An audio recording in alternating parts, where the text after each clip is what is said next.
السلام عليكم.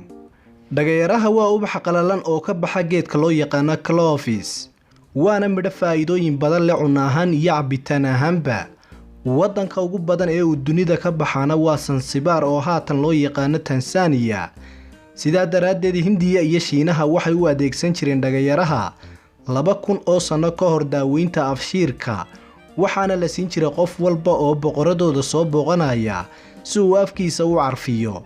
haddaba daawadayaasheeda qiimaha badan ee la socda mowduucyada xiisaha badan ee ka baxa kanaalka Nafaqa Channel, maanta waxaan idin soo gudbinaynaa faa'iidooyinka iyo waxtarka caafimaad ee cilmi baaris lagu xaqiijiyay ee Alla weyne subxaanahu wa ta'aala ku abuuray geedka dhagayaraha.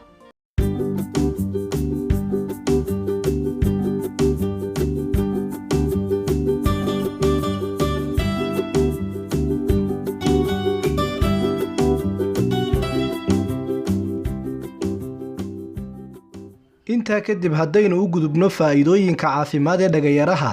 dhagayaraha waxaa ku jira oo laga helaa borotiin, birta, calcium, potassium, sodium, fiitamiino oo ay ka mid yihiin fiitamiin A iyo fiitamiin C. sidaa daraadeed dhagayaraha waa xanuun baabiye aad u fiican, waxaana loo adeegsadaa daaweynta ilkaha. sababtana waa saliidda ku dhex jirta ee loo yaqaano eugenol oil, waxaana la helaa saliidda iyadoo ka samaysan cream, daawada lagu cadayda iyo midda lagu luqluqdaba. faa'iidooyinka kale ee saliidda dhagayarahana waxaa ka mid ah in lagu daaweeyo rheumatismka iyo riixa iyadoo la marsanayo xubnaha ku xanuunaya. haddii la qiiqsadana oo biyo kulul lagu darana waxaa lagu daaweeyaa sanboorka iyo neefta.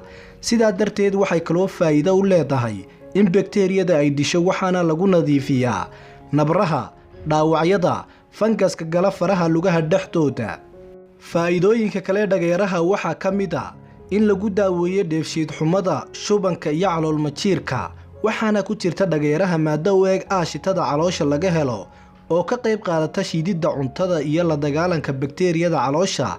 sidoo kalena faa'iidada badanaa laga sheekeeyo oo cilmi baadhayaashuna ay ogaadeen oo dhagayaraha ku jirta waxay tahay in dhagayaraha laga helo ama lagu arka in unugyada kansarka ku dhaca sanbabada iyo maqaarka inuu dilo.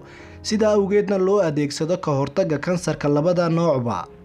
sidaa daraadeed waxaa waa dhoweed lagu daray kansarka calooshana inuu ka hortag fiican u yahay, maadaama cunooyinka sumaysan oo kansarka u keeni kara caloosha uu sifeeyo. dhinaca kale faa'iidooyinka kale dhagayaraha waxaa ka mid ah difaaca jidhka sare ayuu u qaadaa, sonkorta dhiiggana hoos buu u dhigaa, xinjiroobista dhiiggana waa uu ka hortagaa. ugu dambayntiina faa'iidada oo dhani waxaa laga helaa saliiddiisa. haddii saliiddiisa oo saafiya la helo way fiican tahay, laakiin haddii aanad hubin isaga sidiisa u isticmaal.